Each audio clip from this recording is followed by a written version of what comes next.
So ఇప్పుడే వీటిని పనితనాన్ని పరీక్షించడం కోసం వెళ్తున్నారు.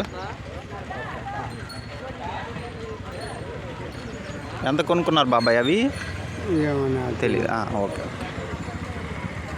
ఫ్రెండ్స్, ఇలా సంత ఎంట్రన్స్లో మనకి పశువుల అలంకరణ వస్తువులు ఉంటాయన్నమాట. ప్రతి గురువారం ఈ సంత జరుగుతుంది. సో మీరు తప్పనిసరిగా కొనుక్కోవచ్చు. చాలా క్వాలిటీగా ఉంటాయి, కలర్ఫుల్గా ఉంటాయి, కస్టమైజ్ చేసిస్తారంటే మీకు నచ్చిన కలరు, మీకు నచ్చిన సైజు అన్నీ కూడా పశువుల అలంకరణ వస్తువులు ఇలా అమ్ముతూ ఉంటారు.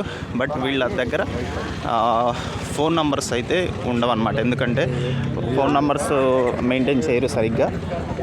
కొంచెం ఎడ్యుకేటెడ్ అయితే మీకు డెలివరీ చేస్తారు మీరున్న ప్రాంతానికి, కానీ వీళ్ళకి ఐడియా లేదనమాట. సో జనరల్గా ఇక్కడ కొనుక్కుంటారు, వెళ్ళిపోతారు. ఇది సంత ఎంట్రన్స్. సో ఇక్కడ కూడా కొన్ని ఉన్నాయి. అటువైపు వెళ్తే గురజాల టౌన్కి వెళ్ళిపోతారు. ఇటువైపు వెళ్తే దాచేపల్లి, పిడుగురాళ్ళ, హైదరాబాద్ హైవే ఎక్కేయచ్చు. ఇప్పుడు నేను సంత ఎంట్రన్స్లోకి వచ్చేసాను.